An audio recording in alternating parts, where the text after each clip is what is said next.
Hello, everybody. Welcome to this flight that we're gonna do together for a very specific purpose today. Oops, sorry. Okay, here we go. So we are somewhere, I don't know where, in a random airport, and we are going to depart, do some exercise of one nature and another, and then land. The purpose of this video is to talk about propose and demonstrate a series of exercises that are meant to test your flying skills. In particular, two different sets of flying skills. One is the basic stick and rudder flying piloting skills. Call them as you wish. The very foundation on every pilot worth that title. So, side note here, I strongly believe that today's flight simulator are incredibly representative of real airplanes. A lot of people would argue that real pilot, simmers, and because I think they have a misconception. If you are a real pilot and you fly a flight simulator, you find it very different. Consequently, you'll say this is not representative. I disagree. And let me explain it.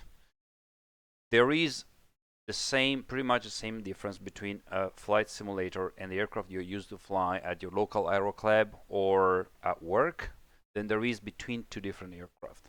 So yes, the simulator is different from your own airplane, being that a 777, 737, a Cessna 152, Cessna 172. But it's just like your Cessna 172 is different from a Seneca, or your Beech Baron is different from a Citation, whatever. So the simulator is no more different from your aircraft than another aircraft is. So it's just about adapting to a new aircraft. If you fly a Cessna 172 in real life and you fly a Cessna 172 simulator, you'll find them different. But the fact that they're different is no excuse not to be good at it, because it's just like another aircraft. It's pretty much the same difference. It has its own peculiarities, but the real good pilot will adapt to it quickly. And that's the other point. If you have good piloting foundation, you will adapt to the simulator, which is different, quickly. The first 10 minutes might be not as pretty, but it should still be okay. If you really suck at it, it means you have problems. You have foundational problems. And if you're a good pilot, within 10 to 20 minutes, you should master it. Just like you master your real life aircraft, whatever that is. So, in general, a flight simulator maybe is slightly more difficult for a number of reasons than a real aircraft. But there are also a lot of variables that are not present in flight simulation that makes flight simulation easier.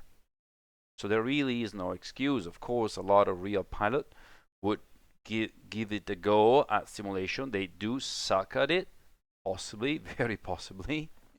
And they'll say, oh, but this is not like the real airplane. That's just pure cowardice, being coward. Okay? Not being a responsible man that just face reality. Flight simulator is a pilot skill magnifier. It catches you out, right? So that's why a lot of real pilots don't like trying flight simulator, because simulator is like a mirror. You see your own real face. Okay, so that's the preamble. Let me show you exactly what we are going to do today. And here we are. This is a skill test, okay? It's not training. Okay, here is another parenthesis, another side note. If you fly a flight simulator once, what you're doing is not training. Training can only be called an act that is repeated over and over and over again with a goal, a clear goal, and discipline. Otherwise, you're just playing games. Flight simulation is what you make of it. If you play with it, it's a game. You use it seriously, then it is whatever you're doing. If you're doing training, you can do training, but it is training only if you train, only if you do something a very control specific way, goal oriented, and repeated many times over. Otherwise, you're just wasting your time. In the flight simulation community, 99.99999% of people, when it comes to learning something out of the flight simulation itself, are only wasting their time. I have yet to see someone using a flight simulator in any meaningful way when it comes to learning real piloting skill. Another parenthesis, if you're flying a 737 at Airbus 320 on your PC and all you're doing is pushing buttons, you are learning nothing concerning piloting and flying skills. Absolutely nothing. You can absolutely fly a wonderful, perfect flight from wherever to wherever with your flight director, auto throttle, FMC, and all that kind of crap. And at the end of it, you will have demonstrated absolutely zero as a virtual pilot. Nothing. Nada. Nisba. Zero at all. Okay? So if you fly anything with autopilot, flight director, auto throttle, and the FMS, you're cooking a frozen meal in a microwave. You're not a chef at all in any stretch of the imagination. Okay? You're just a system operator that operates a machine. So that if that's an airplane or a train or a ship, that doesn't matter. You're doing absolutely nothing. Right? So if you want to use a flight simulator to learn something that is aviation related, okay, then everything you see people doing online should be of no interest, and it is absolutely of zero value. Okay, so this is what we're going to do today. Skill test. We're going to take off from any runway. We're going to keep runway heading.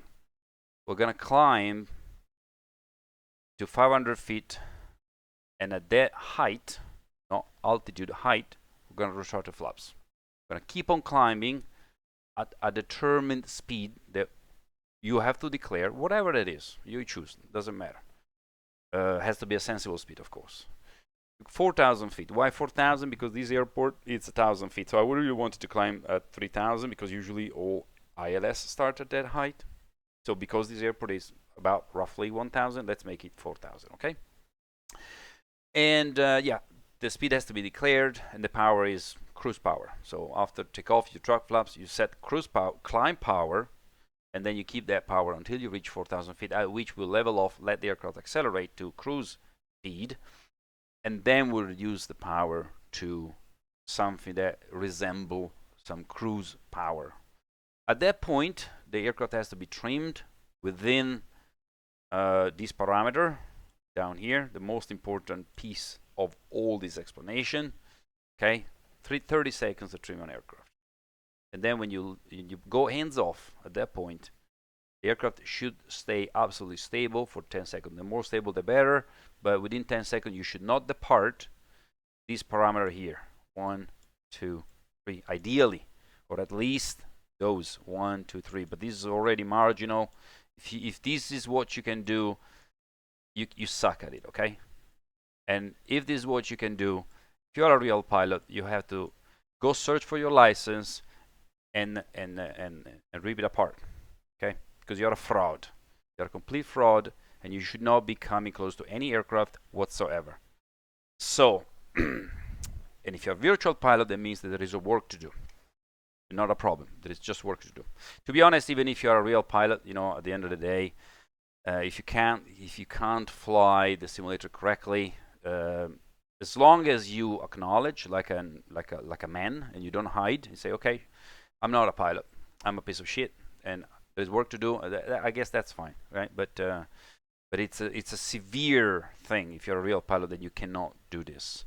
And when I say keeping this parameter, bear in mind, I don't say 100% of the time. Okay, this has to be generally what you can achieve most of the time, like 90% of the time. There can be moment when you briefly depart from this parameter. That doesn't mean anything. As long as 90-something% of the time you are within that parameter, then you can say you are within that category. I cannot fly the aircraft 100% of the time with this parameter. I get distracted, especially in Flight Simulator. Sometimes there are windows overlapping.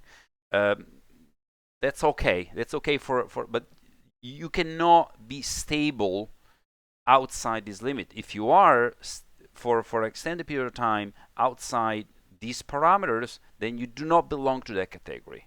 You can be for a few seconds, but then you see it and you go back in a controlled, calm, quiet manner. You don't want to load G-force on the aircraft. Oh yeah, I have to go back, and no, that's not good piloting. You have to slowly, smoothly change your attitude, change your power, change your speed smoothly and slowly. Okay, so you belong to a category if you can fly within this parameter most of the time. Okay, so we get to the altitude 4,000 feet. We make a left or right turn by 90 degrees. Okay, we change our heading by 90 degrees. We keep it level, and once we reach that new heading, we can do an after takeoff checklist. If you're really good at it, you can even do the after takeoff checklist as you turn, but it's not necessary. And then at that point, we make a 360 degree turn with a bank angle 25. Easy. Then we turn on the opposite direction, descending. We want to change our altitude by 1,000 feet. So we are 4,000. We'll obviously descend to 3,000. And we do it with 500 feet a minute. So we have to control our rate of descent. Then we do the opposite, climbing by 1,000 feet, climbing at 500 feet a minute. Then we want to slow down, gear down, flap full, trim the aircraft, hands off. Accelerate to cruise speed, hands off. Then we tune nav aids, ILS, VOR. I think we will be doing that.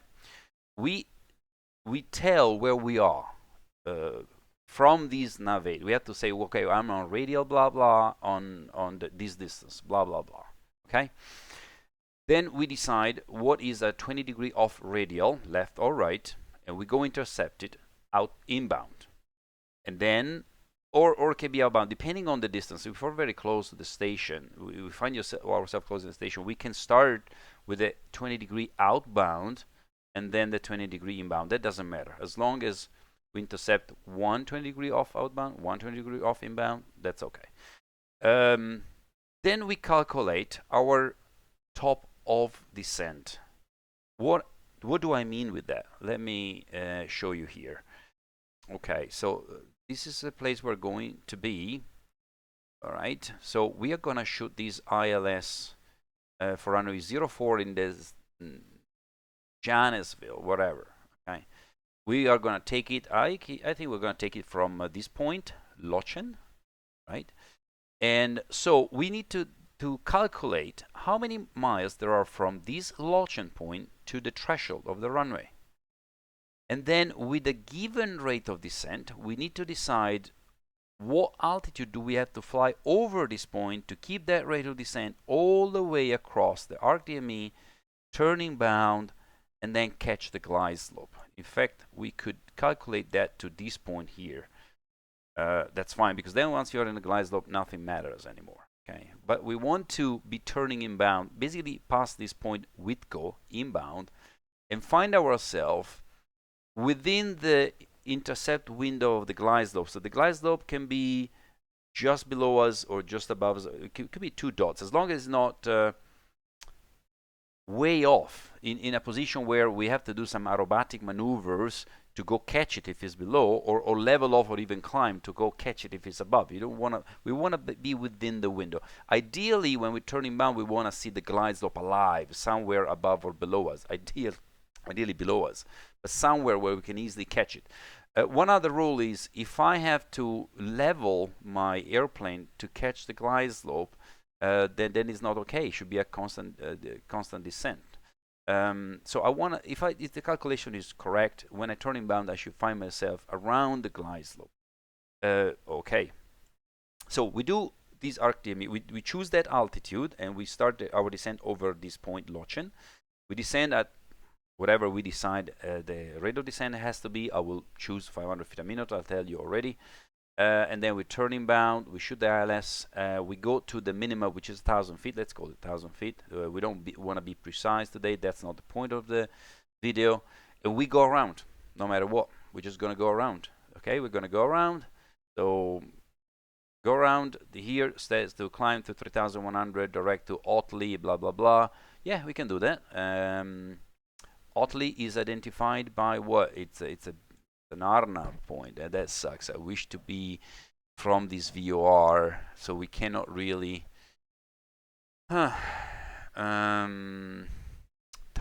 Otley, no, I don't think I can actually fly this holding unless we have some sort of Arnav equipment, which today, parenthesis, obviously it's a twin piston engine, so no auto throttle, no flight director, no autopilot, obviously. Okay, whatever you do with these things connected, you're not exercising, you're not demonstrating your piloting skills. The only way you're flying an aircraft, any aircraft in the planet, is to have auto throttle, autopilot, and flight director off.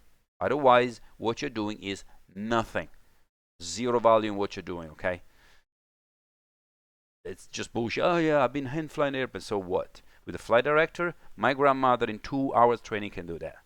So flight director, auto throttle off, autopilot off. If you're using an airplane with auto throttle, in this case is a Baron, no auto throttle, of course. So right, and see, go around, no holding, okay, no holding today. There is no published holding that I can see here. Well, we could build one. Yeah, we could build one. Let's say there is a holding over this point Lochen, which is inbound 109. Why not? Okay, so we will go from wherever we are to Lochen, and we just enter a holding with inbound 109, and from wherever we are, we decide what's the entry for that holding, and we will perform the entry, and then leave Lochen again, redo the RTME, ILS, and land. Okay, this is gonna take a while. So I might break down this video in part 1, 2, 3. We'll see. For now, I just gonna record everything without stopping, and this is not a show-off video. I'm not implying that I'm great at this and I'm gonna do it fantastically well. No, I don't know what's gonna happen. It might be mediocre. That's not the point. Well, I don't think so. I think I'll be okay, but that's really not the point. The point is to give you. Really, the point is what I'm talking to you now, right now. The flying part is almost is your own business. You do it, and you have to be disciplined. And another thing. Let's talk about real life. If you doing an ILS, okay, or any kind of approach, and while you're executing it, you are constantly peeking outside the flight deck. Let me tell a few things about you. First of all, you're a dishonest person. You're dishonest. Second, you're not professional. Third, you're not passionate about what you're doing. Fourth, you're cheating the customer, the boat, the ticket. So you're a really bad person, and you're a really, really bad pilot if you do that. I see that every day, and I feel very embarrassed when I see it. If you peek outside the cockpit when you're trying to exercise your flying skill, in virtual as well, is exactly the same. But you know, if you're not a professional, nobody pay for you to bring into places, and you're not risking anybody's life. So I say, okay, fine, you're dishonest, and you're really cheating yourself if you're flying a flight simulator and peeking outside. In fact, if you fly a flight simulator, either you set a layer of cloud, like an overcast, like in this case, or you go inside and you just fly this way. Okay, that's what you have to do. But if you fly this way and you look outside, why do you even do it? You're just cheating. You're fooling yourself. But if you're a real pilot and you do that, then you're really a horrible person. You're a horrible person, and you are a disgraceful professional. Okay, and I see that every day, unfortunately. Like 99.9% of the time, when I offer someone the opportunity to do these kind of things, he will pick outside. Always. And of course, I catch them all the time, and then they laugh. They should cry, because they just realize that they are shit people and horrible professionals. Okay. Shall we do it? Okay, so let's unpause the simulator. And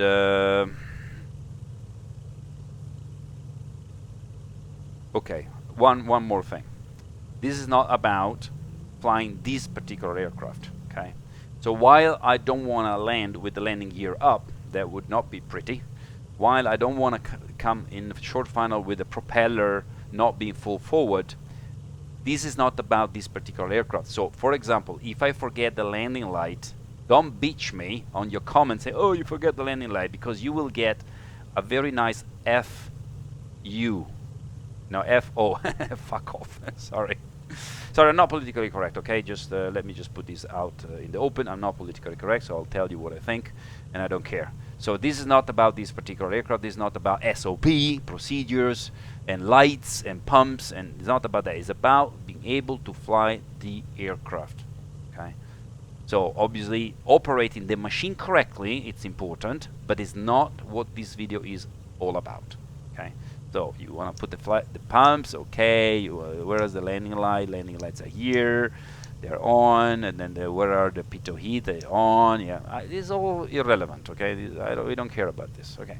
So let's just recap for a moment what we're gonna do, and I want to bring this here and pin it. Let me pin it and pin, okay? So we're gonna keep it. Oops, we're gonna keep it on the side. There, so even if I click the sim, it's not going to disappear because it's pinned. Oops. So again, takeoff, running heading 500 feet from the ground, flap, which is about 500 feet 1,500 feet from altimeter, flaps up, climb to 4,000, constant declared speed and constant power. All I'll do is a little climb power reduction, okay? So let's put it in there. Let's activate our track IR, which is not track IR, it's something else, doesn't matter. So let's test our flight controls just for a moment to make sure that my peripherals are okay. Where is the trim? The trim is there. Yeah, it works. Yeah, everything works. So the rudder pedal, I'm using just a joystick with the twisting stick, twisting axis. So that's not ideal, but doesn't matter. Okay. I think we're good to go. The prop is forward, the mixer is reach, the brakes, parking brake released, and everything else is fine. So here we go.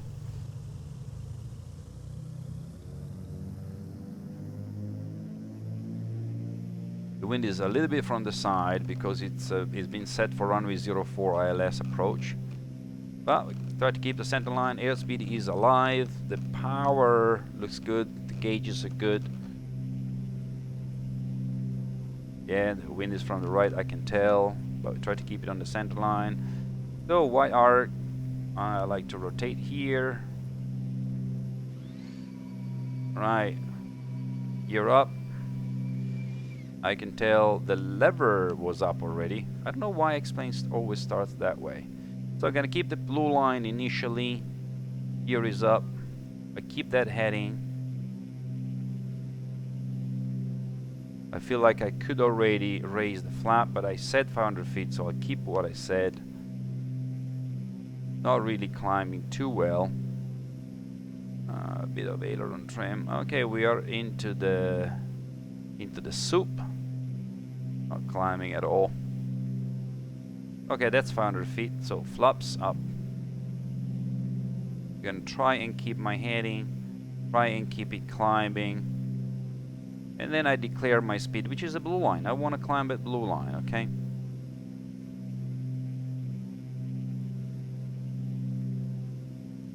To 4,000 feet.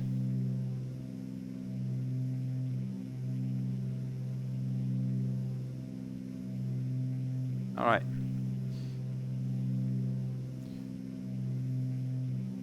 I'm a bit steeper. And just like that.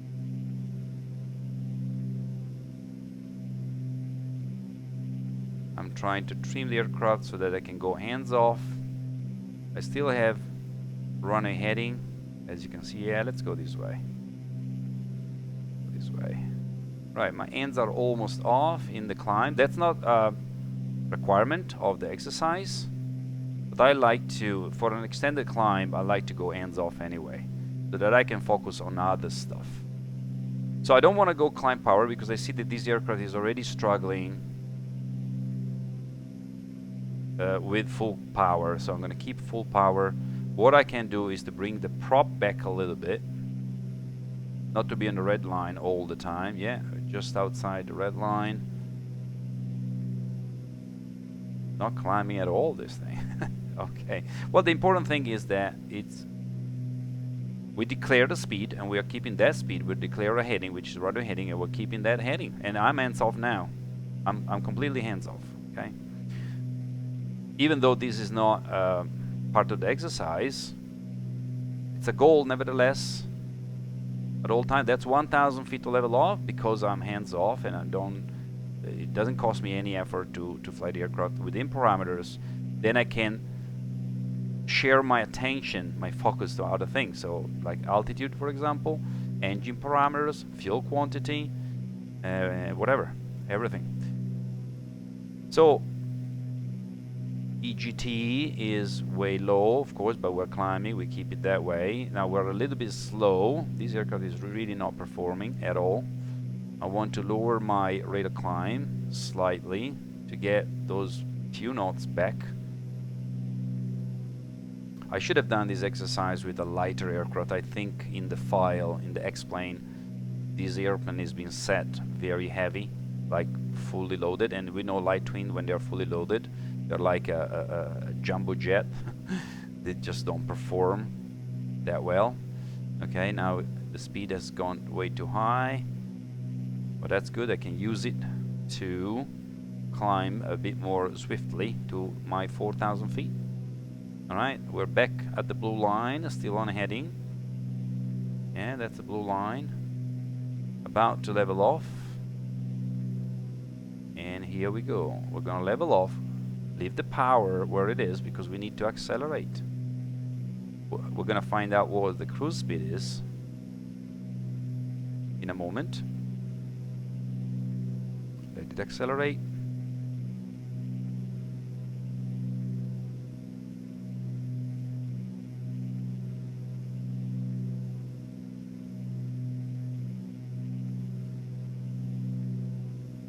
Accelerate. We keep 4,000. We keep our heading. Alright, how about we cruise at 140? Seems like he wants to accelerate even more. Let's go. I keep on trimming.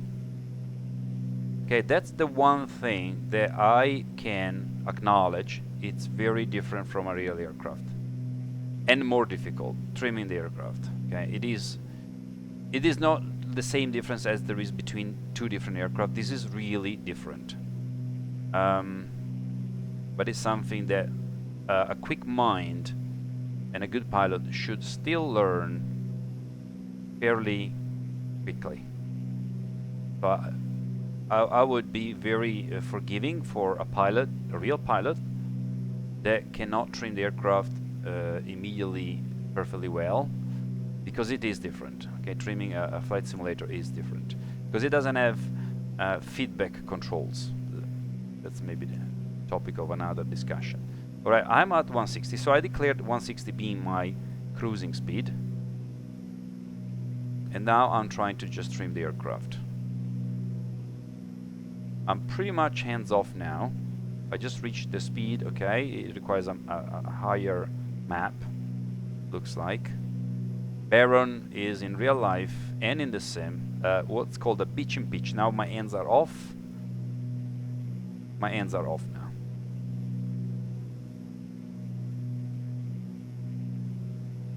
But that's the 10 seconds within parameters. Ends are still off. We're probably in the 20-second region. 4,000 feet. Heading, speed. Speed is okay. I like it that way. So that's gonna be our cruising speed. Alright, we can check. And now the EGT, we can fix the EGT a bit. Again, not part of the exercise. That's not what we're doing today, but it does bother me to see the EGT that low. So I want to see some indication on the EGT. don't want to cook the engine, but... And then that's the beauty of controlling the aircraft and stabilizing the aircraft nicely, is that you can look away from your primary flight instrument, which in real life you never want to do really, but in the simulator you kind of have no choice, unless you are in VR. VR is a completely different story, makes life a lot easier. And the CHT, cylinder head temperature, is on the low side, so we're gonna close a little bit our cowl flaps, and the aircraft is still within parameter, nothing has happened if I just look away for a moment. So now we have to do this 90-degree left and right turn. Okay, I'm not gonna use the heading bug, I want to leave it there. I'll use the marker on the... No, how can I... Alright, when this is on my 3 o'clock or 9 o'clock, that's the 90-degree turn, okay? So 90-degree turn. Of course, we can do now the after takeoff checklist, which is flaps up, gear up. So 25 degrees of bank. There you are. 25 degrees of bank. That's it. And we keep the altitude. Okay, the speed is a little low, so I increase the map manifold pressure a little bit and see what it does. Of course, 25 degrees of bank already requires some power to sustain. Okay, we're coming up to the 90 degree. I'm gonna roll out, let the excess power build my speed back, check my altitude. That's 90 degree, pretty much. Hard to tell in this kind of HSI. Speed is coming back, altitude is within limits. That's okay, right? Good. So now we want to do another 90 degree right, descending at 500 feet a minute. Or we can even look at our paper to be sure we're doing the right thing. So that's 90 degree level at 4000 after takeoff checklist, 360. Okay, 360 degree turn with 25 degrees of bank. That's what we have to do next. If we want to do the after takeoff, if you want to really do it all the way, that's landing light, the pumps landing light. Check the gauges. Flaps are up, gear are up, no lights, and we are still there. Nothing has happened. Of course, that's why that's what having real skills is for. You want to be in control of the airplane all the time, and pushing the autopilot button, it's not being in control of the plane. I mean, they control the plane. The airplane is in control of the plane, not you. You're just operating a system that does it for you. All right. Okay, so 360 degree turn. So this time we can use the marker. Why not? Ooh, that's crazy. So oops, that's explained. Does that, unfortunately. Okay, where were we? Were we there? Okay, I could even disengage track IR because at this time it's just a nuisance. But I'm comfortable with it. I'm gonna leave it on. So 360 degrees to the right, 25 degrees of bank. Steady altitude.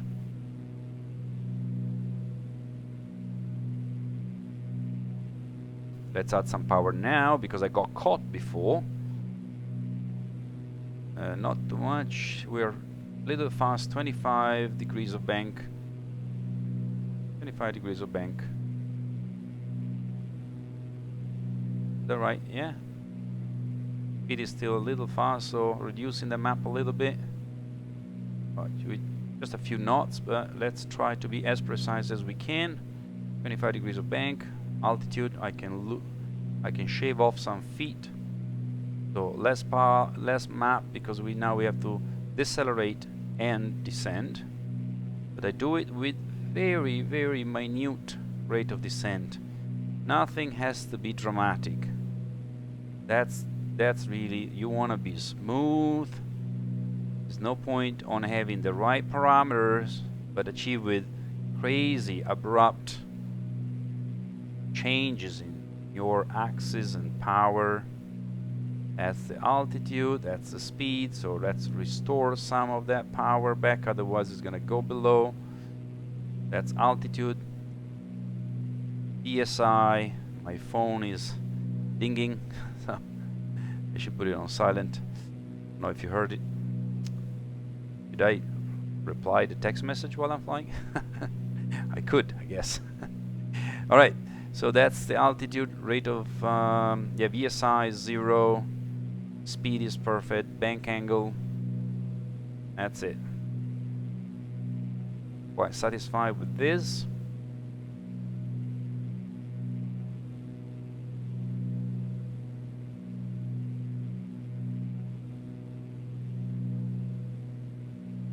Yeah, coming up to the heading, rolling out, slowly, slowly, no drama, slowly, slowly, slowly, slowly. Bit of power back, and wings level, and the speed, back a little, okay, and okay, I'm hands off now, hands off. That's it. Hands off. Still hands off.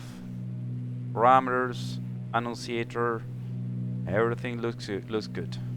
Okay, hands off. Now I take it back control. Okay. So what did they? I think the exercise says descend 1,000 feet and with 500 feet a minute. Okay, let's descend 1,000 feet. So we're gonna go to 3,000, turning 25 degrees of bank, 500 feet a minute, descending. Okay, so doesn't matter what heading we're going to roll out.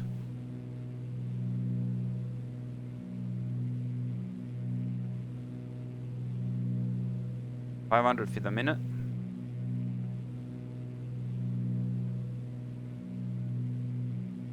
Bit less. 25.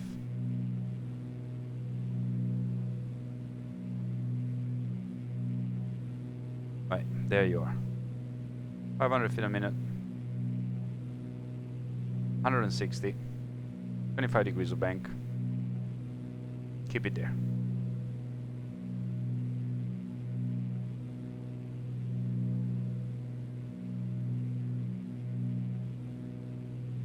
Speed is good. Rate is good.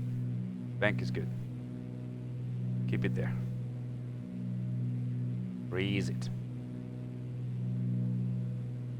Rate of descent to be fixed a little bit, slightly.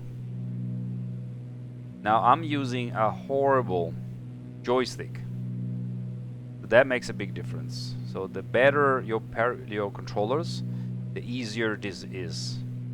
I'm using a horrible joystick. Is the Cytex X56 Rhino. I'm telling you, when I'm at home, I'm now not at home in my country, I'm in a hotel room, and I'm using the Honeycomb Alpha yoke, this is like 10 times easier. Definitely. So we're 250 feet to our declared altitude. Rate of descent needs to be increased slightly. Bank angle a couple of 1 degree maybe more. Rate of descent is fine. Speed is fine. 100 feet to go. Keep descending. Keep the bank angle. Okay, about to. I'm gonna level off and level the wings all at the same time.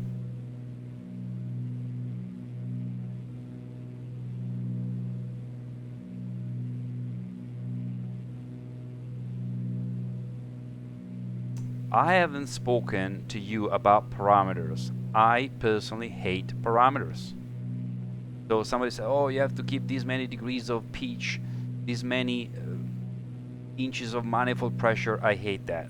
That's not how you learn to fly an aircraft. I'm sorry. That's not right. You have to know how to achieve whatever you want without knowing any number. That's how you learn. That's how you learn how to fish. If I tell you keep that number, I'm giving you the fish. If I tell you what you have to look for and how you have to manipulate the flight controls and the power of the plane in order to achieve what you want, then you will do it in any aircraft, at any weight, at any altitude, at any time.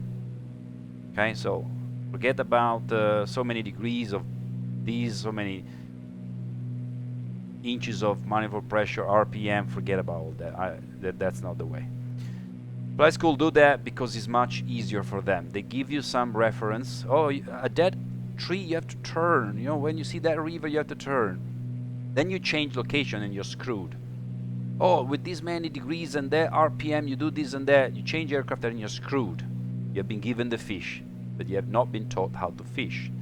So we were turning where? Left and descending. Now let's go right and climb.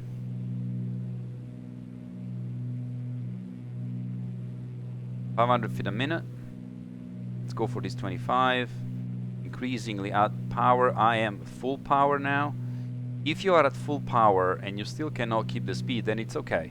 You didn't fail the exercise if at full power with a given rate you can't keep the speed. It seems like we're keeping the speed just fine with 500 feet a minute, 25 degrees of bank.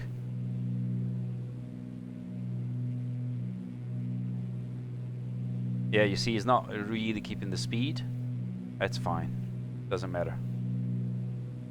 I'm talking about it, I'm telling you, so you know it's not a mistake. It's just that the aircraft cannot keep up. That's alright. Rate of climb, bank angle. Keep an eye on altitude to be aware of our altitude situation, to be prepared to level off at the right time and not abruptly. See, it's a bonus point if you can do this thing smoothly, not abruptly. Okay? If you see someone flying an aircraft as if it was jerking off, you are witnessing an imposter. That's not a pilot. Even if I see someone keeping more or less the parameters, but violently shaking the aircraft all around, I still shake my head. That's not how you fly an aircraft. See that every day, unfortunately, and it's a disgrace. Alright, we are 150 feet to go, 500 feet per minute of climb. Speed is whatever. Unfortunately, we couldn't keep it really. Coming up to 4,000, level off all at the same time, smoothly. And now we can take the opportunity to recover the speed because we trimmed at that speed. We want that speed back, and it's back now. So map down. This is a constant speed propeller, so you don't manage the output of the engine, the power, with RPM, but with manifold pressure. Okay, I don't care what the manifold pressure is at the moment. I don't even look at the gauge. I just want to see that when I'm at level flight, the needle of the speed does not have any trend. That's all I want. Whatever the map is that gives me that, I don't care. I really, truly don't care. So, all right, that's done. Let's move on. Next. I'm hands off now. We can leave it there. Slow down to landing configuration. Okay. Good, let's do that. So, I want to keep a heading. I'm gonna put heading exactly north. I like it to be precise, even though it doesn't mean anything. Back to altitude. Okay, that's north, right? So let's go back to 4,000 feet. Of course, when you put something in front of the cockpit, if the airplane deviates a little, that's not your fault. Okay, you're only responsible of the parameters when you're flying the airplane. If you put these in front of your eyes, of course, you can expect the aircraft to depart a little bit. Okay, so these are, I'm hands off now. A little bit over 160 knots, so that's fine. Right, so I'm gonna go idle. You will hear the beep beep of the landing gear. We'll ignore it. Okay. I thought, no, we don't hear anything. It's light twin. When you go idle, they really fell off the sky. Yeah? So ooh, wow, it's really falling off the sky, this thing. Okay, power back a little bit. All right, flaps one. All right, ballooning effect. Okay, gear down. I said gear down. Let me take the mouse. Doesn't want to go gear down. Gear down. There you go. Let's recover. Propeller full forward. Let's recover the altitude. Yeah, you see, this was an actual mistake. Alright, full power. I want to go 90 knots, okay? I declare I want to stabilize this aircraft at 90 knots. First, I want to recover the altitude.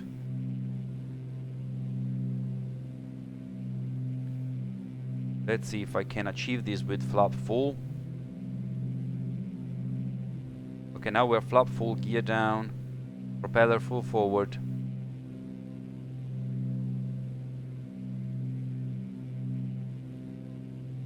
About 90 knots. We need to get rid of some height. Altitude. The speed is good. Alright. Let's bring the VSI to 0. And I am pretty much hands off. VSI to 0. Alright. And it's hands off now. Okay, hands off. Hands off now. Right. I'm pretty happy. Now I bring the power back just a little bit to fine-tune my VSI. That's a trick. And this is still hands off. The aircraft is not doing anything. Instead, it's going back to altitude, which is perfect. Heading is good. Altitude is within parameters. Plus minus 50 feet. Speed is perfect. Yeah, it's fine. Now I take it back. Now we're gonna go full power. Prop is still full forward.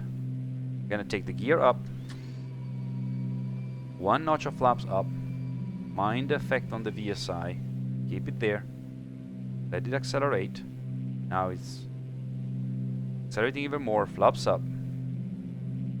Keep it there. VSI 0. Monitor the heading. Whoa. This ADI is fooling me sometimes. Right. Start trimming the plane.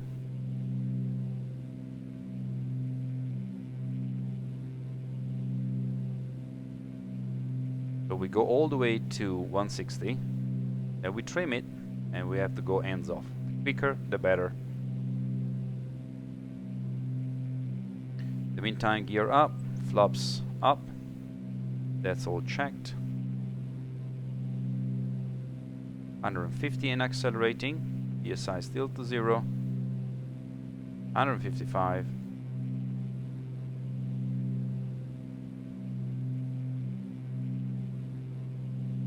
160. Power back. Propeller back. 25 RPM. 25,000 RPM. Stabilize the VSI. Get the altitude perfect.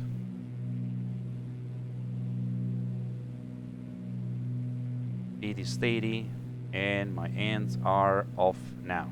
Hands off. 1, 2, 3, 4, 5, 6, 7, 8, 9, 10. 160 altitude, VSI heading, all good. Alright, so what do we do now? Slow down, like I said, 2 nav8s, establish position. Alright, so let's do that. You could do this with autopilot engage, because now, you know, you're not flying the airplane anymore. But I'll just keep it this way. I'll try to stabilize as much as possible so that he will not go crazy if I do not pay him attention for just a few seconds. So nav8s 1091044. And the aircraft didn't do anything crazy. See, that's what's the beauty of it. Look, I'm still hands off since like almost a minute, and nothing has happened. I don't know to you, but to me this is beautiful. I really love flying the aircraft this way. Okay, so what did we say? My short-term memory sucks. 1091. So let's go here. Com nav 109 1. and we want to be in nav. So this is, the flag is out, which is not good. Hey, where are you going? 1091, and it's in Vorlock, which is correct. Are we too far? Yeah, I guess we are. So let's get, yeah, we are, and I want to go on there too, and I want to take the VOR 114.3. So 114.3. You'll see that will become alive, yeah, and we're 29 miles. So where? 29 miles where? So let's go. Easy peasy. Well, so we are on radial 047, what do you say? 047, 048, 30 miles. So to go to the VOR, we have to fly 220. So we are 30 miles in this direction exactly. So 220, which is exactly where right here. We're right here 30 miles. We can go.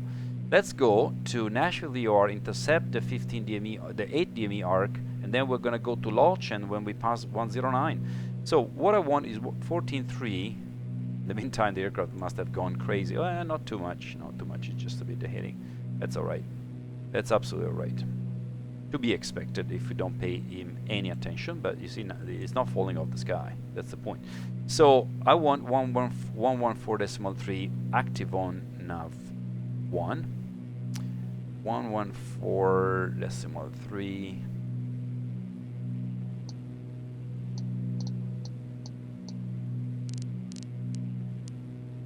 Okay. So I said the inbound was 220. So we're gonna go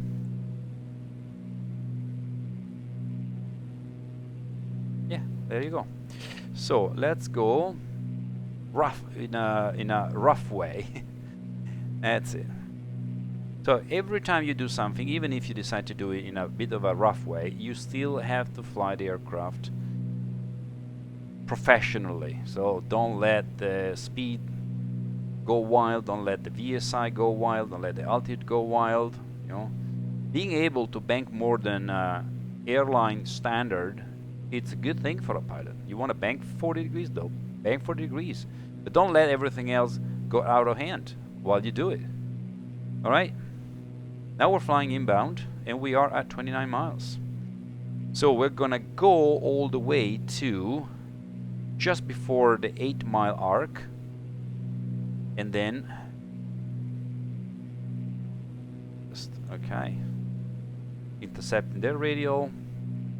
Now we could pause the simulator because we need to talk about something else. So I think this is the time. Sorry, not that one.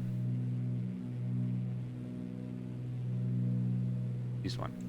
Slow down, accelerate, tune evades, intercept. Okay, no. Okay, intercept radial. So the one part was to find where we were, and now intercept a radial. So we are on radial. Okay. Let's say 038. So let's put 018. Okay, I wanna intercept it outbound, so 018. Is that right? Intercept it outbound. Let's do it. Outbound or inbound? Well, with this distance, I'll do it outbound.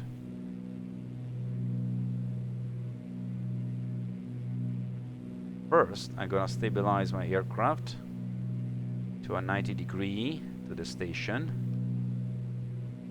And then, since it's tuned to the same VOR,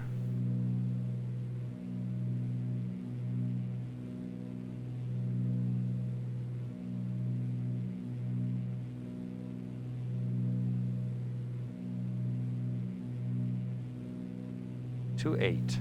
That's 10 degrees before. So this is 28, this is 18. So I'm gonna use this to know when I'm 10 degrees before. How about that? And now that we have time, we are both from, this is 1.8, this is 2.8-ish, more or less. Look at the aircraft. I'm hands off now. I'm not paying the aircraft any attention. Wow. I don't know. It's rewarding. What do you do with this fucking FMC? What are you doing with this LNAV, VNAV, flight director shit? Drive me nuts. Look, this is what you want to do. You want Flight Simulator to teach you how to fly? Use it this way. Then when you master this, when you're good at this, then you go fly the Airbus 380, the 330, all these kind of microwaves. You can then stick your frozen meal in the microwaves and push some buttons. Look, there is nothing wrong with flying the simulator in any... Okay, that's a radial. So I'm gonna turn inbound. You can do whatever you want. I'm not saying there is anything wrong with doing whatever you want in the flight simulator. Just don't pretend you're doing anything of value from a piloting perspective. You can say, oh well, I'm not pretending. That's fine then. But I see a lot of people, they put this video out and they say, oh, this is a demonstration of how... You're not demonstrating anything. It has no value what you're doing. Hey, my grandmother in 4 hours of training can do what you do, pushing buttons there.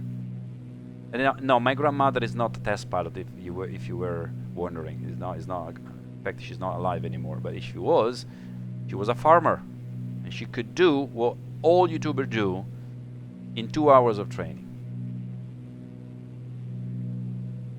So you're not doing anything valuable. This is interesting. This is really, really interesting. Okay, well that's the radial. When you are within 1 dot, is officially intercepted. Okay, now I want to do it smoothly, and it's coming, right? Let me fix that rate of climb, make it a bit of a rate of descent. That's it. Good boy. All right, so we're going in the right direction. I might want to increase that intercept angle, otherwise it's going to take forever. Let's increase it a little bit. Let's push it. I know this video is going to be long enough already, but before I say it is being intercepted, I have to be within 1 dot here, so we have to be a little patient. So I keep it that way, 45 degrees until it's there. And now we are outbound. So the next one will be inbound, 20 degrees off this one. So if it's this 18 radial 018, so radial 038. How about that? So we are in the radial. Now if we want to really complete the exercise, we should be going outbound on 018, and now everybody is happy. Okay, we're now tracking radial 018 outbound. Everybody's happy. That's it. End of the story. So we're gonna put 038 there. Is it more or less right? Which way am I gonna go? I'm gonna go that way.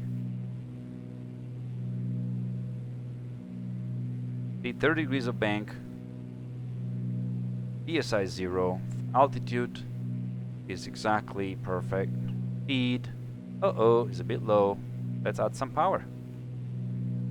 Yeah, of course, 30 degrees of bank requires some power. Alright. Can I add to the VSI, descending slightly. You can fix speed and altitude at the same time. Okay, that's 90 degree. Power back. Don't want that extra power anymore because we're not banking. Okay, an eye on the speed to make sure that it doesn't depart.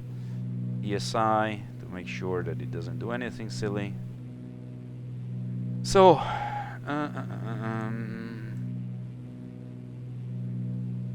so 218.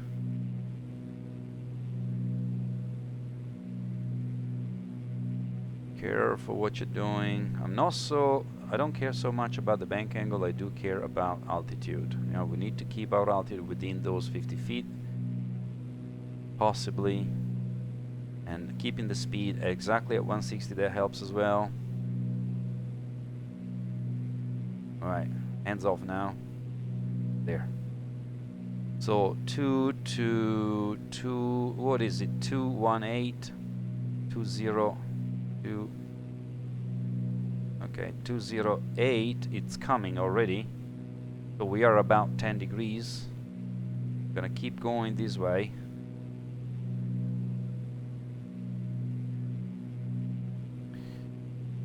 And when this radial is in, then I'm gonna start turning. This time I'm gonna keep it larger so that I'm gonna be a lot faster. In fact, at this distance I can keep going 90 degree to make it a lot faster, because the radials are not coming fast. So the quicker the closer you are to the station, the faster radial comes. At 30 miles they don't come that fast, so you can even expedite the exercise by keeping this 90 degree intersect angle. This indicator should come alive any moment. Now, if during this kind of exercise you do not have a mental picture of where you are as compared to the nav aids you have tuned, if you are a virtual pilot, there is work to do. If you are a real pilot, you know what you have to do with your license, right? I told you before. Okay, if you're honest, find the dustbin, place it in the right place. You're not a pilot. You're a fraud. Complete fraud. That's also true if you're flying VFR around the traffic pattern. You get lost in the traffic pattern, you have picked the wrong career, my friend. And I've seen people doing that, so I'm not just talking rubbish. I've seen professional pilots becoming lost in traffic pattern in simulators. Unfortunately, something that I wish I'd never seen, but I did. Okay, so that's the intercept angle we choose that we briefed before. We kept 90 and now 45 degrees, and we let it come to us, and that will be the radial intercepted once we establish on a track inbound 218 with the radial within 1 dot, but possibly better, of course. There are limits, but we don't want to just be within the limit. We want to be as perfect as we can be. Okay, so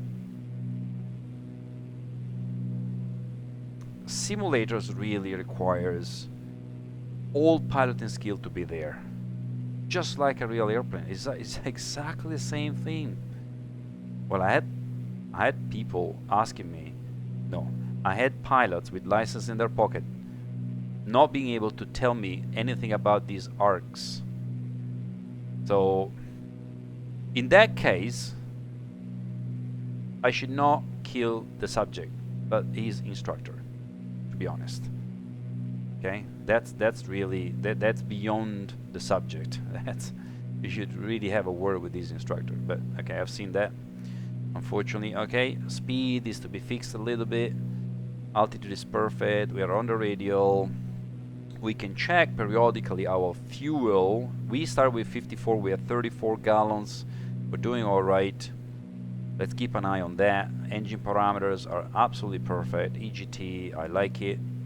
Every now and then, it's not the scope of this exercise, of course, but it would be embarrassing if while we do this we cook the engine or we run out of fuel and we starve the engine. That would be really embarrassing, isn't it?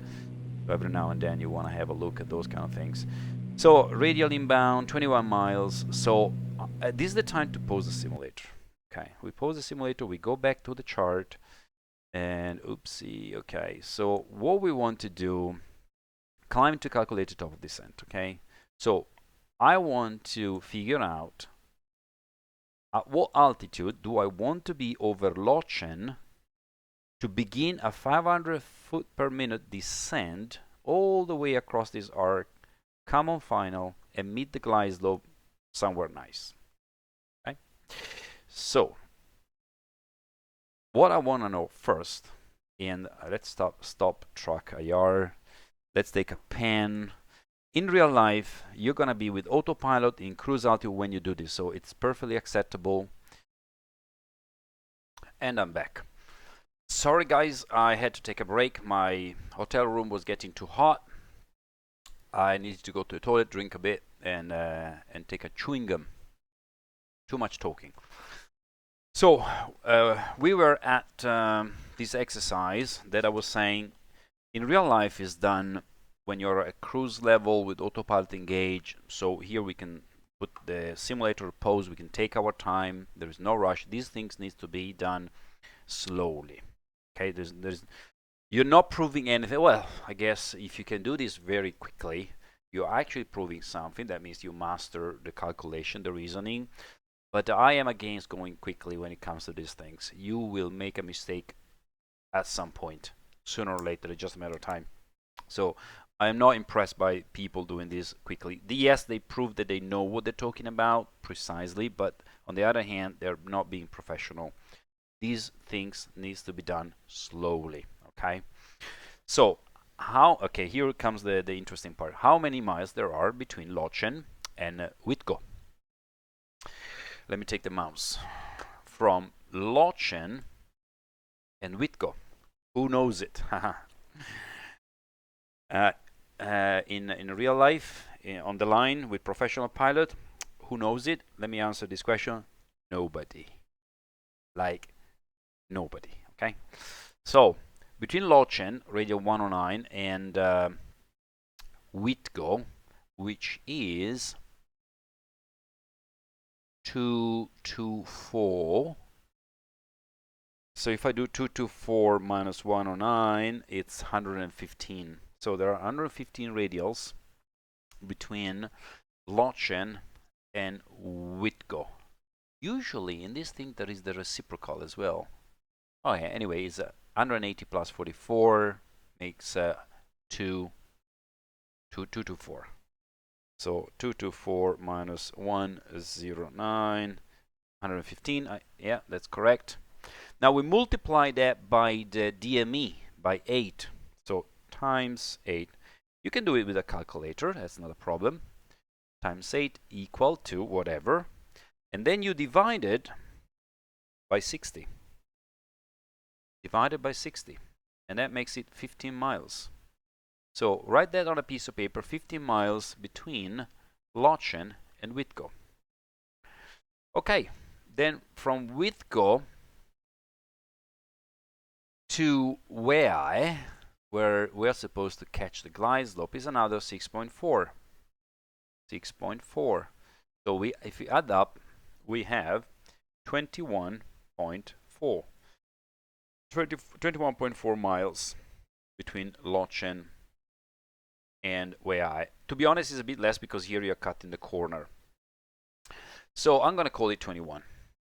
21 miles. That's it. That's my number. Okay. Now, I am descending at 500 feet a minute. So every minute I'm descending 500 feet. But also, I'm going to fly at a certain speed. What speed? Let's go back to the airplane for a moment, shall we? So let's say I'm going to fly the arc at 140.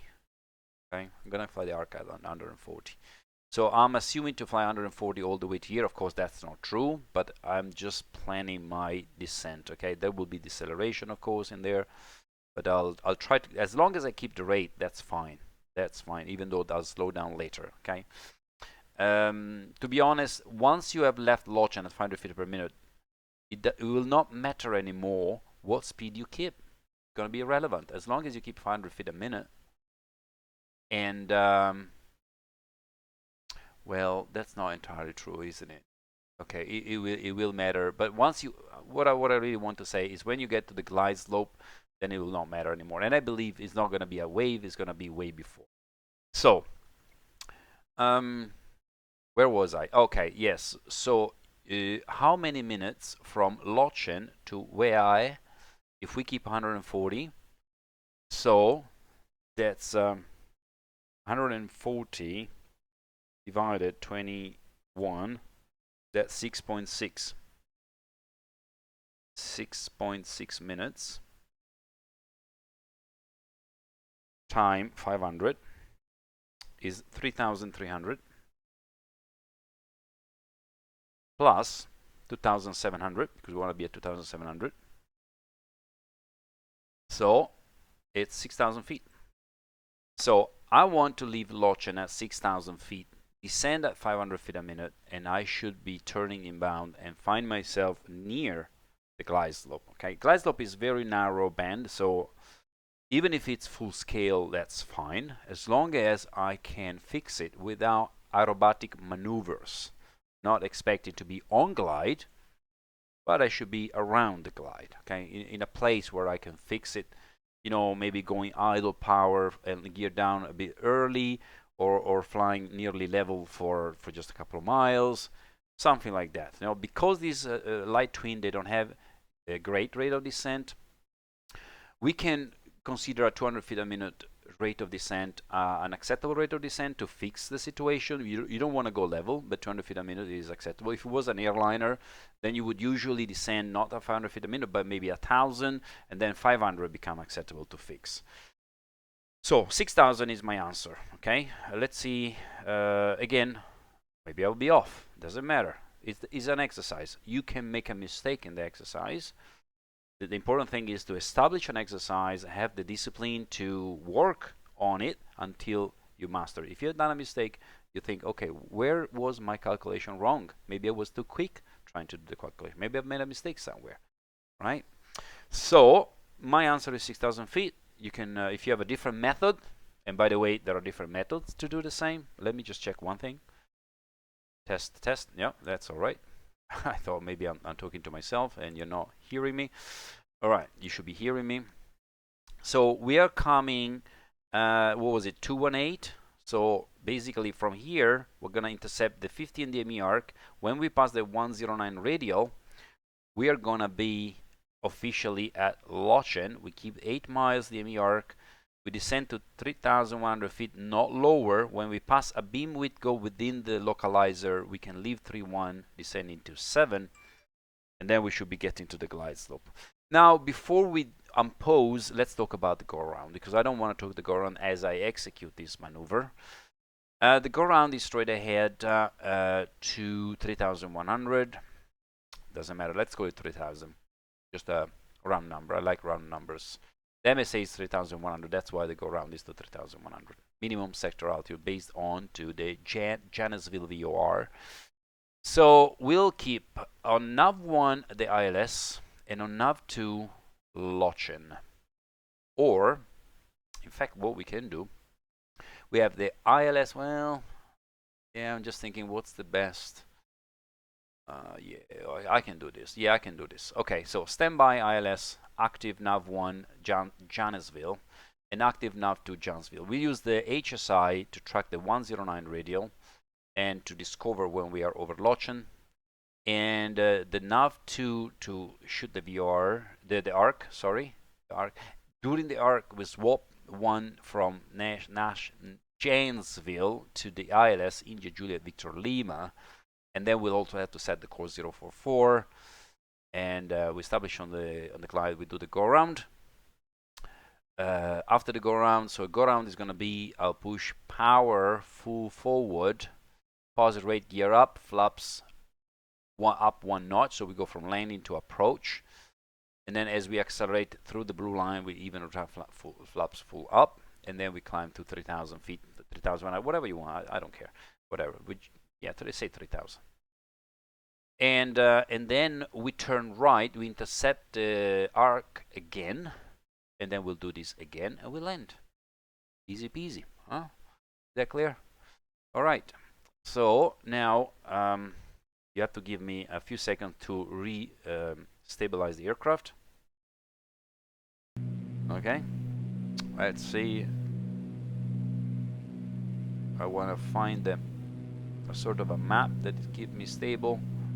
So we decided to use both nav 8s onto this Janesville VOR.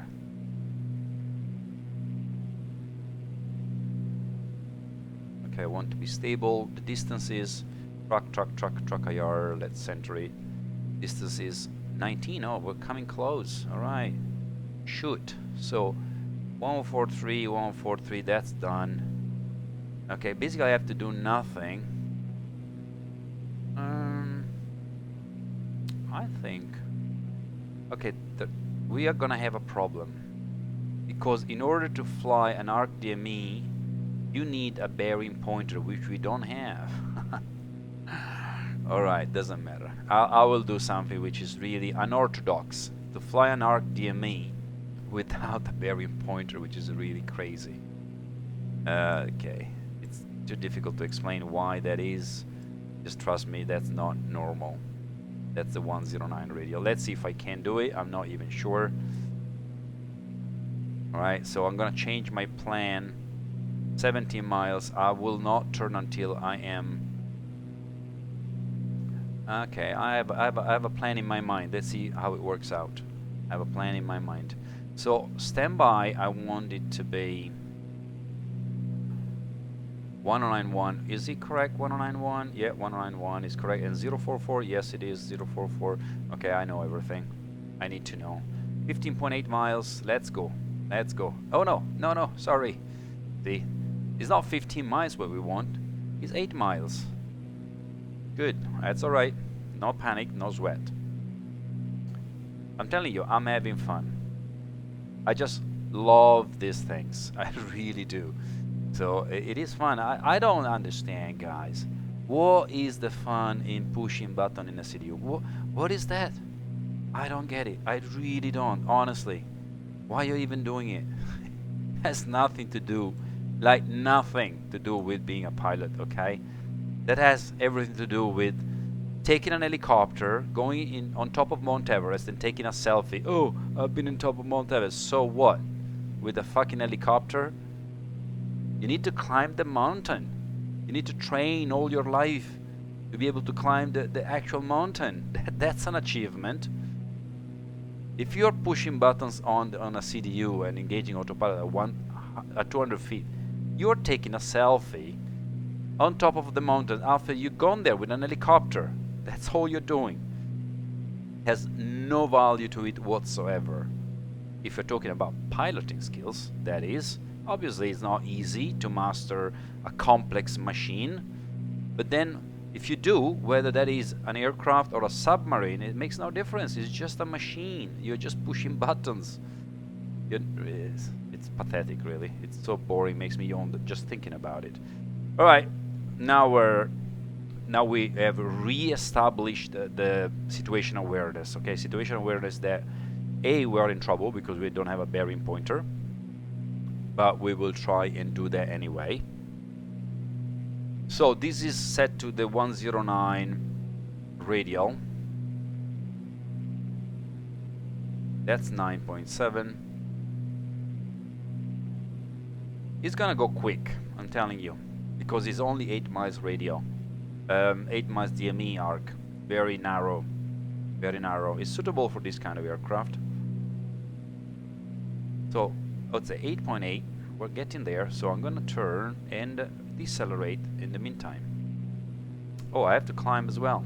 Shit. Okay, because I want to be at 6,000 feet, isn't it? Alright, that's okay. I want 140, so I'm gonna use this to climb. Yeah, let's climb. 8 miles. We're 8 miles now. We're in the arc. How exciting. 140. Okay, let's keep 140 and climb. I hope I can get to the radial.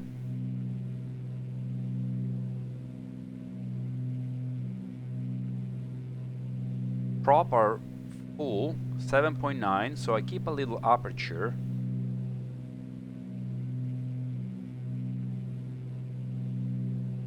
I really hate this feature of X-Plane. So that, okay.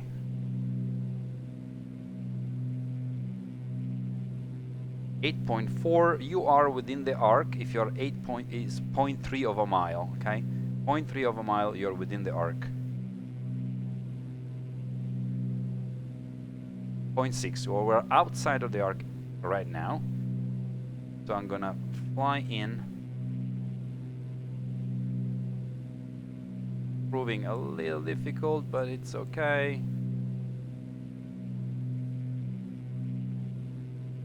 8.5. I hope this doesn't become active before we reach the 6,000. 8.5. Let's close even more.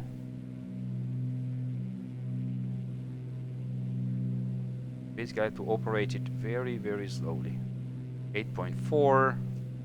I want to be within the arc when this becomes alive. For that, it's not a problem. 8.3. Okay, now we are officially within the arc.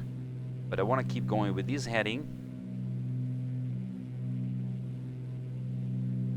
Yeah, we're far away from... that's fine. EGT is punishing me, maybe? No, it's okay. Alright, everything looks good. We're gonna get to the 6,000 before the radial. Right. Perfect. 7.9, okay. Now we're inside the arc slightly. So let's go left a little. That's gonna give us a nice fat 8. Perfect. Yeah. Now I do arches in a different way than the crowd. Aeroclub Fly School teach to do something which I don't like. But okay, 6,000. Alright. 6,000. Hang on a minute. Remember, we want to be at 6,000 when that radial becomes alive. So this is the time we have to. And 140 knots. Okay, let's keep things together. A little challenging to do all these things at once. 8 miles. 140. Okay, 8 miles. Let me trim the aircraft. Let me put things together. Alright. I don't know why it's going so crazy. 7.9. Do we have...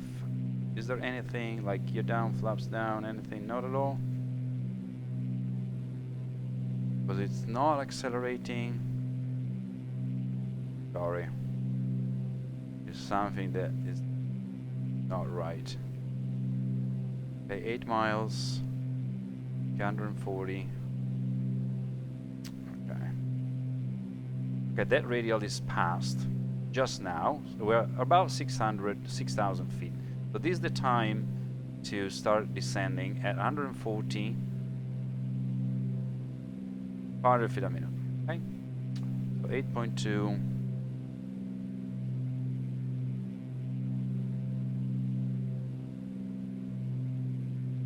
feet a minute.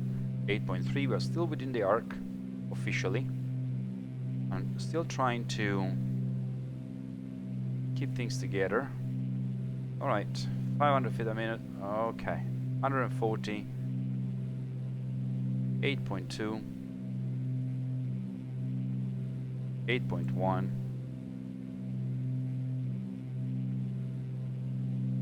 500 feet a minute. 140. Okay. So the next is 044.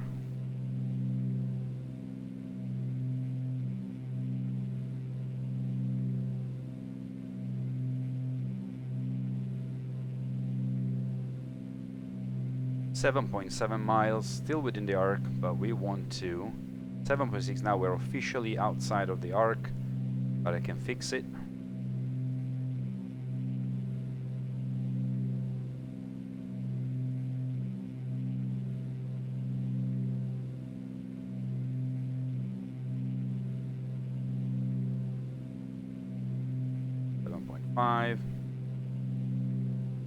Remember, without the bearing pointer, it really is extremely difficult. It really draw a lot of my attention. I didn't expect that. 7.6, we are within the arc now. Keep going straight.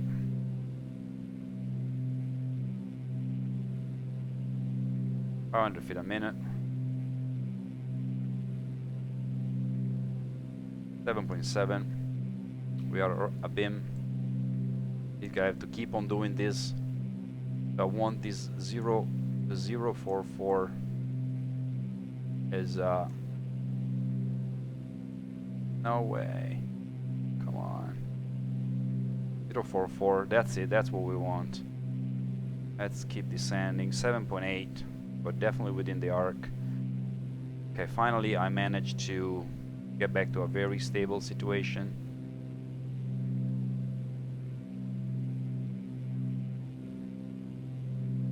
.9, almost perfect. know I could do better than this, but to be honest, with a bearing pointer I can. Without a bearing pointer, to be honest, is really difficult. This is not orthodox at all.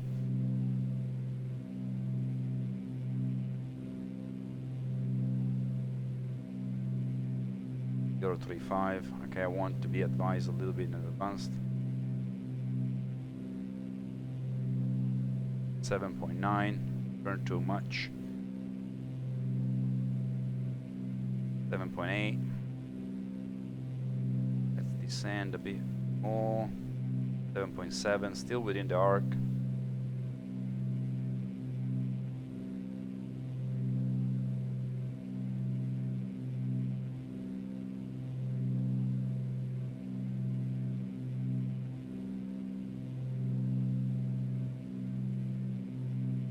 Let's get ready to switch.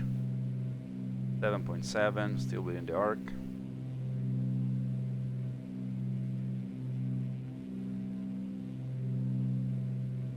Still descending at 500 feet a minute. Remember, we do not want to descend below 3,700 until we turn inbound. Remember? 3,700. 3,100, sorry, 3,100 until we turn inbound. 7.9, well within the arc. Still descending at 500 feet a minute. 8 miles, perfect. Really getting there.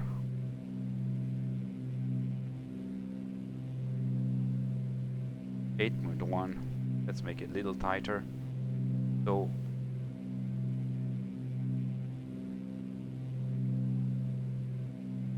500 feet a minute.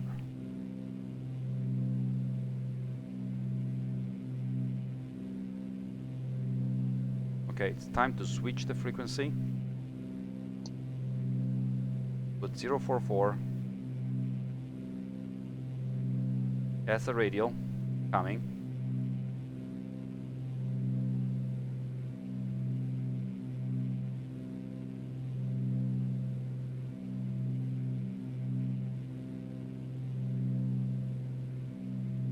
DME. I want DME 1, doesn't give me anything. Okay, we don't have the joy of a DME as well. Gonna go for the localizer. That's it, that's the localizer.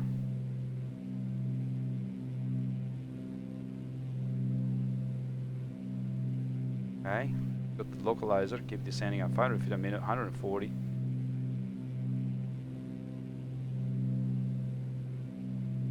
Glide slope is not showing yet, maybe we're just too far. Usually it comes at 8 miles. Well, we have fate. Keep on going.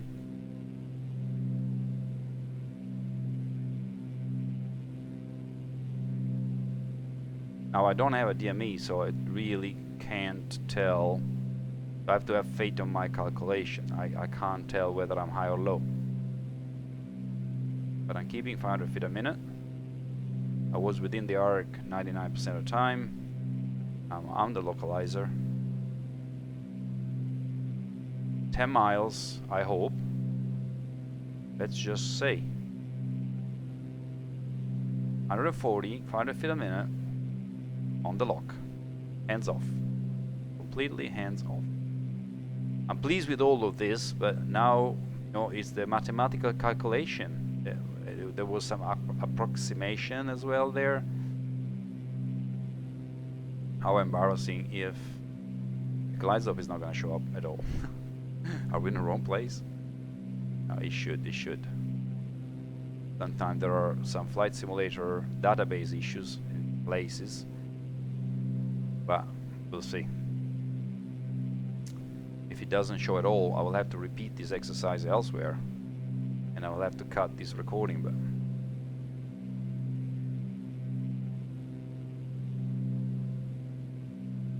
I'm expecting it to show up anytime.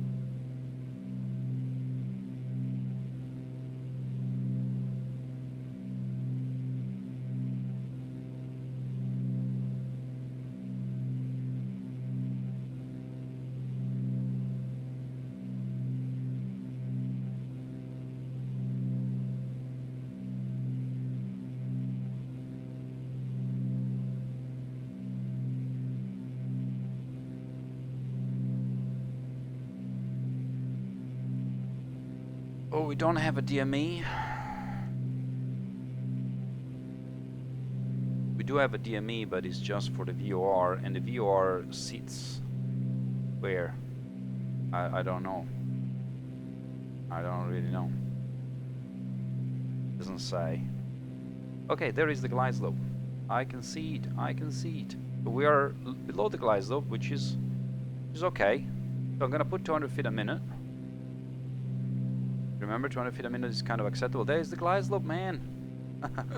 I was worried for a moment. Yeah, there is our beautiful glide slope. I tell you what I'm gonna do. I'm gonna keep 140 all the way to the minima. Okay, I want to keep 140 to the minima because we are gonna go. No, that's not okay because I want to go around and do the go around maneuver. So I'm gonna now slow down. Alright, we're on the glide. That's perfect, beautiful. It works just fine. I was worried. After all that ranting about piloting skill and all that stuff, if I messed it up completely, how embarrassing that would be. Wow, that was fantastic. I loved it. Oh, I'm very satisfied. Some of you will think I'm an arrogant, full of myself, and all that kind of stuff. I tell you what, I don't care. I really don't care. What I would care, it would be not to be able to do these things with confidence. That would be really be a problem for me. But some of you thinking, oh, this guy, you know, blah blah blah, says if you can't do this, you're a shit pilot. Yeah, you are. So what? You disagree? There are plenty channels where you can go see people pushing buttons and yourself. Just fuck off. Okay. All right. So we are within the white arch. So that will be flap 1. Mind the ballooning, mind the drag. So power, propeller full forward. Stabilize the aircraft again. Lock and glide. Let's go for this localizer. Let's go for the glide. I think the glide will need 500 feet a minute ish kind of thing. I'm happy to be slightly above the blue line. That's alright. Oh, what's doing? So we're there. Yeah, we're there. That's it. So let's go around. I keep the flap where they are because I didn't go flap full. Let's go around.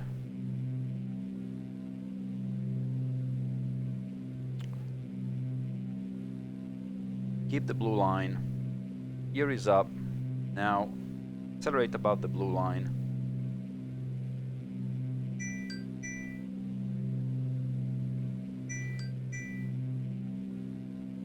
And flaps up.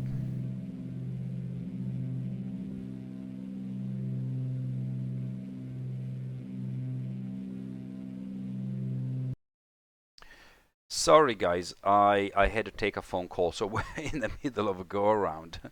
So let me unpause the simulator here. Okay, let's put things back where they are supposed to be. So running phone call, yeah, it was an important one, sorry. So back to the heading, back to the blue line, and back to a sort of an after takeoff checklist, which is flaps are up, gear is up. In this particular iteration of the Baron, sometimes it's hard to tell whether the gear are up or not. So this seems like green to me. Still, they should do this light a bit more faded. Alright, so what we want is to go get the glide slope again. Now we're climbing to 3,000 feet. You remember what we briefed? 3,000 feet, and we want to go 8 miles. So we're now 6 miles. Let's keep that view there. Alright. So I still have to pull myself together after this phone call. So we said heading and we said speed, okay? Okay, there you go. And we are at the altitude, so it's also time to level off. We're 6.6 miles. Level off there. Let it accelerate. We want to go 140. Okay, from now on, I'm gonna try and keep the parameters. So we are still full power. I'm just gonna pull back the prop a little so the engines are not screaming that much. But I will then go with a map at cruise. Once we are at 140 knots, which is now. Alright.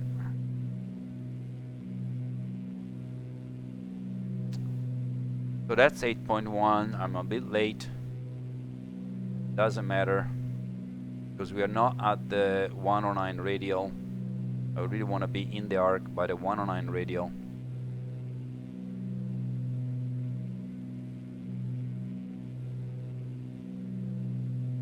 .6, so I'm gonna turn a little bit more. Speed is to be recovered.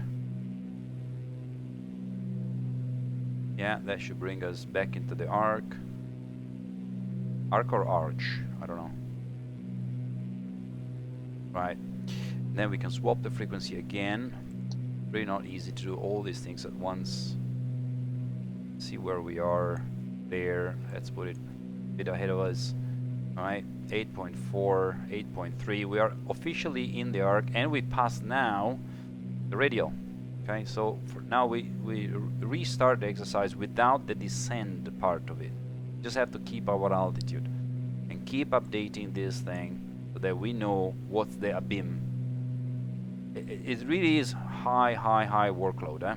Really high workload. I'm telling you, if you can do this, if you can master this, man, you're good. Because this was unexpected. You have to have a bearing pointer. We don't have it. So, right, this time I'll try and do some other things which are aircraft handling related, like fuel pump, landing light, and what else? What's that? Ice? No, we don't care about ice.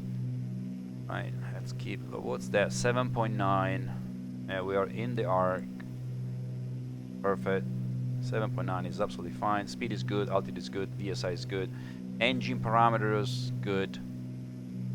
Everything is fine. No sweat. It's a long arc DME, so I like that.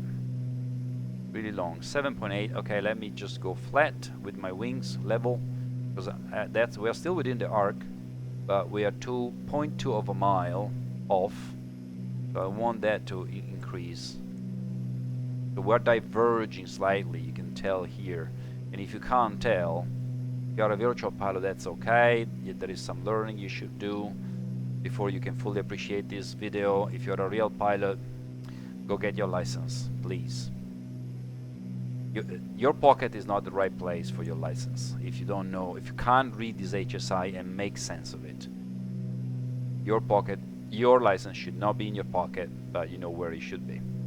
Dustbin. Okay. 7.9, we're getting there. The noise of this fuel pump is just annoying me, sorry. Screw the fuel pumps, we'll put them later. 7.9, or almost 8 miles, that's spot on. Spot on speed, altitude, and DMA. Let's just try and keep it. This is a very long arc DMA. See, we have to exit at 044.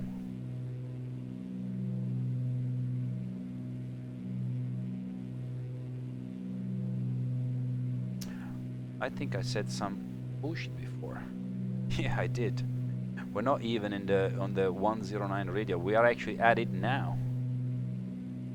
Okay, so my license should be in the bin.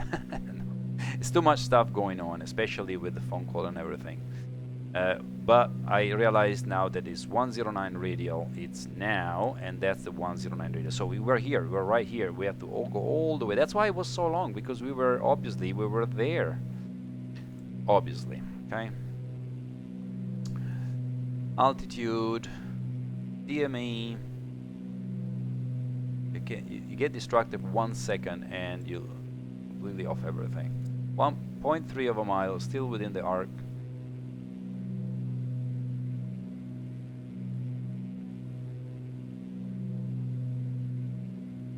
Okay, so this is the place from where we have to be stable. Okay, so I can do this. So 2, 3, 4. Alright, that will warn me when we're coming close. 8.1, perfect. That's really high workload, man. Okay, so altitude, I like it. Speed. Fuel quantity is fine. Engine parameters, all good. 8 miles.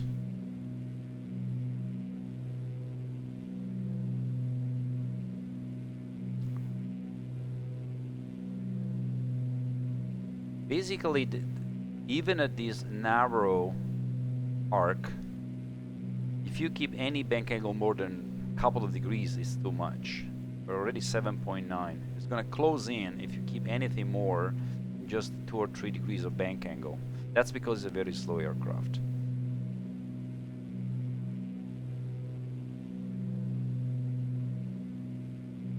Now we're diverging a little bit, so we should be seeing 8 very soon.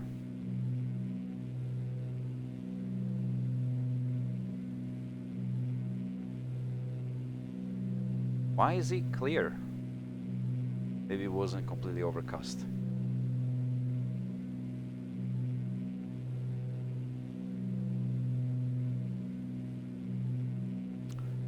Right, we're closing in.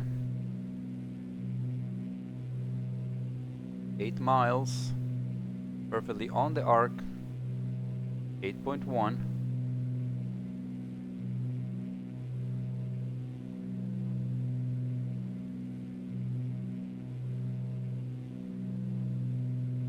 Within the arc, no problem.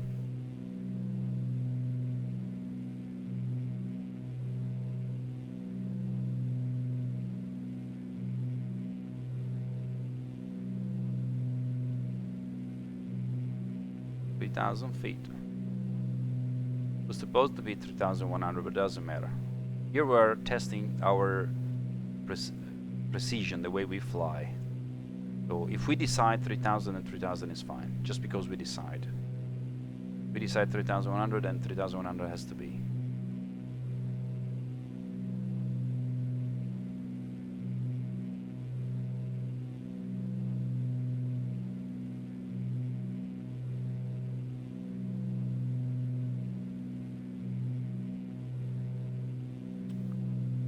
Yeah, we're about 1, 2, 3, 40 degrees, 44 degrees before the localizer.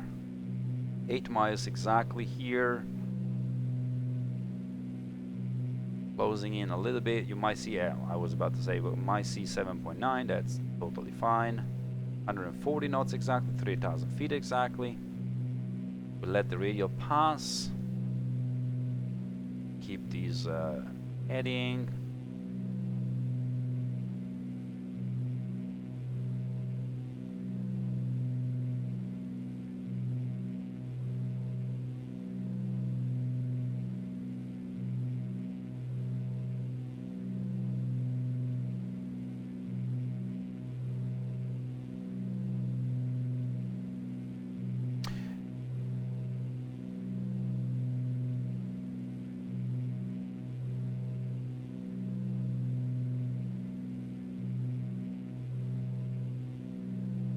Not much to say. Altitude, speed, DME 8.1. Perfect.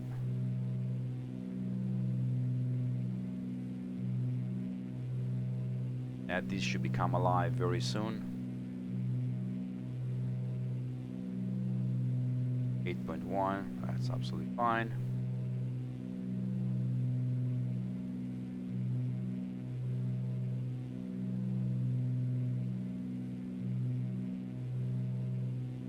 This should become alive really soon. I think I'm gonna go for swapping the frequency and just waiting for this one to come alive.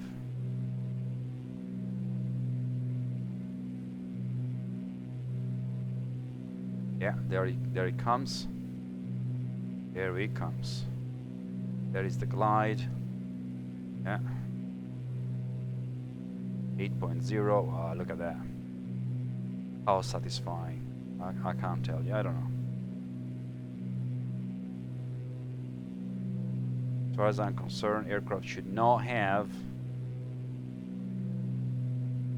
flight management computer at all. You know, in my ideal world, just unscrew it and throw it away. I know I should have been born in 1920. I was born at the wrong time.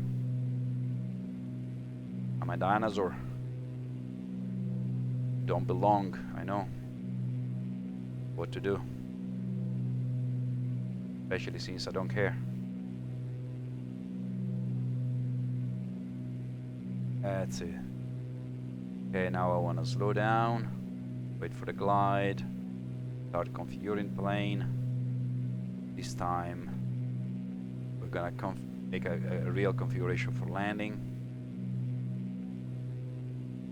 Propeller full forward.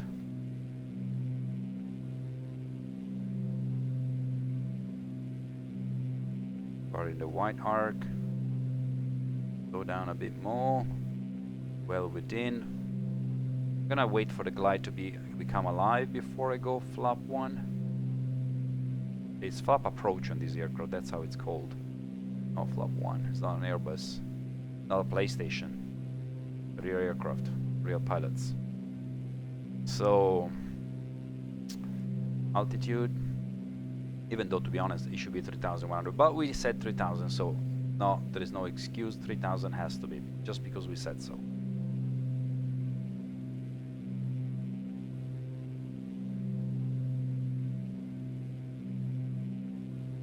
Right, so now we can go with the freaking pumps on, landing lights, mixture, full rich.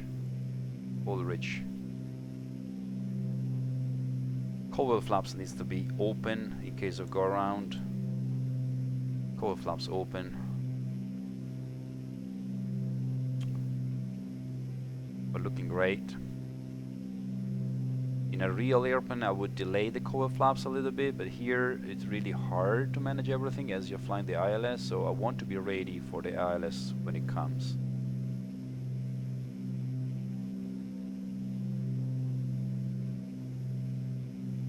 This seems to keep me on the lock.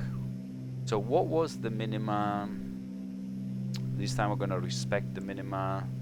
It was yeah, 1006. I think we went around a bit sooner than that before because I couldn't remember what it was exactly. That's the glide. This aircraft requires gear down before flaps, so as soon as we get to the glide, I'm gonna go gear down first. Yeah, if you get distracted just for a moment, it punishes you, and I like that. Okay, here we are on the glide, so get down. Need to go with the mouse, unfortunately. Okay, get down.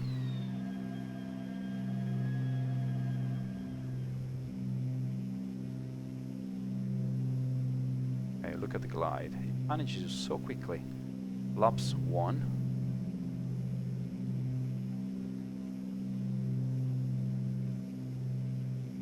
Oh yeah, because he wants, it's not a 737. He wants a rate of descent of something like 500 feet a minute. Alright, sure, will do. No problem, no sweat. I'll fix it. I'll fix it. Don't worry.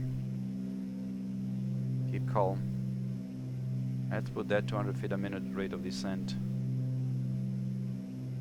Let's try to re-establish a hands-off situation. Alright. Here we go. On the glide, on the lock, pretty much. Kind of hands off, a bit slow, so I'm gonna add power and trim down a little.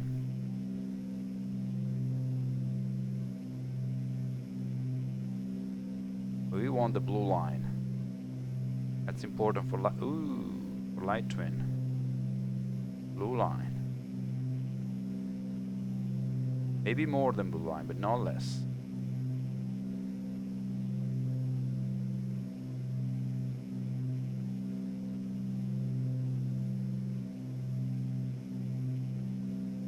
$1,200 to the minima.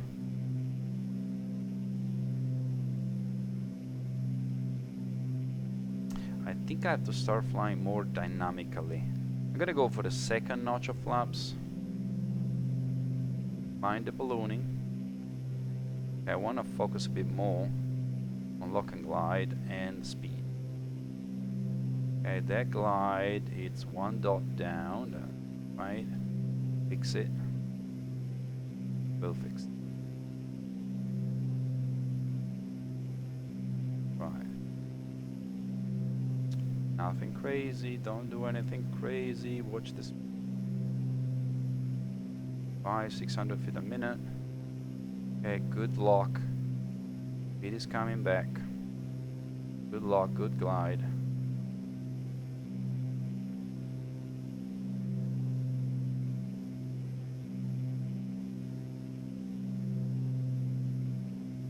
Good lock, good glide.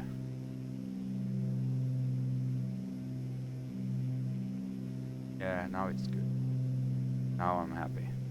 It's pretty much hands off. So gear down, 3 green, flaps are full, prop full forward, mixer reach, cover flaps open. We're looking great, and I'm hands off now. Blue line. That's blue line or slightly more. Lock and glide.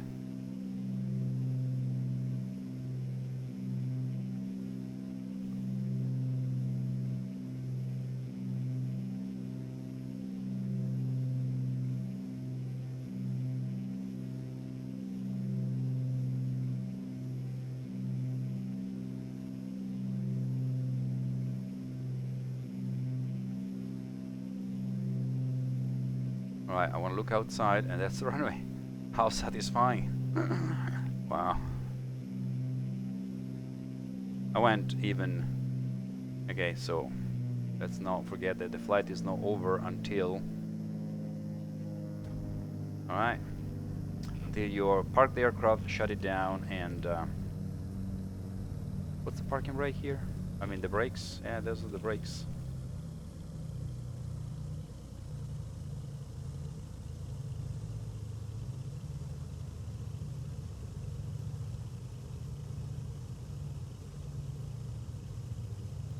Right.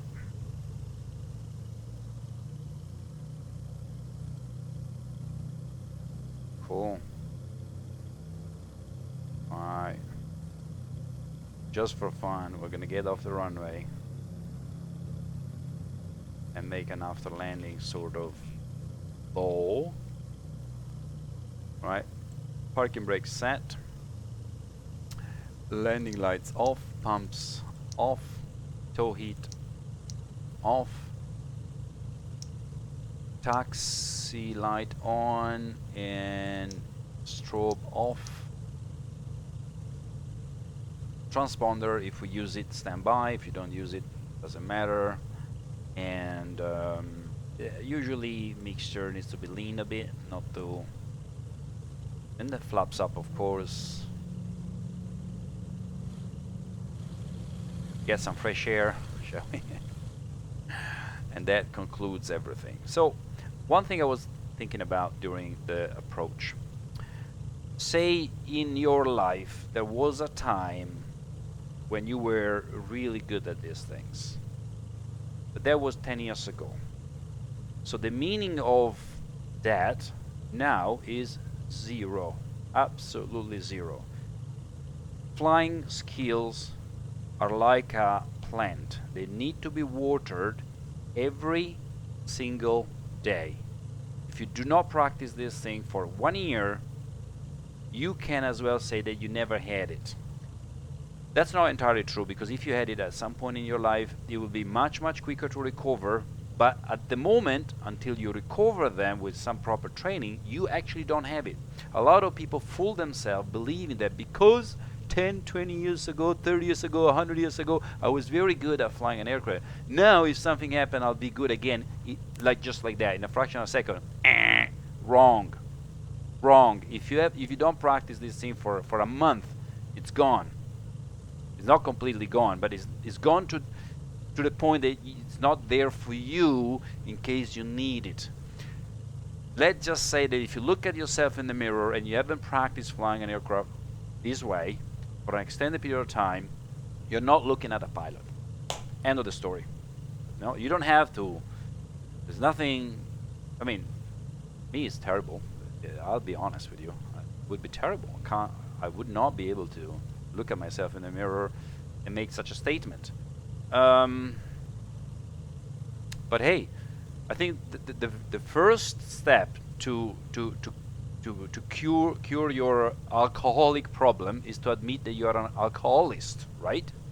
So I really prize those who are humble enough, mature enough, professional enough to say, you know, I didn't realize I wasn't a pilot anymore, or I didn't realize that I was never a pilot in my life, even though I wear a uniform or whatever.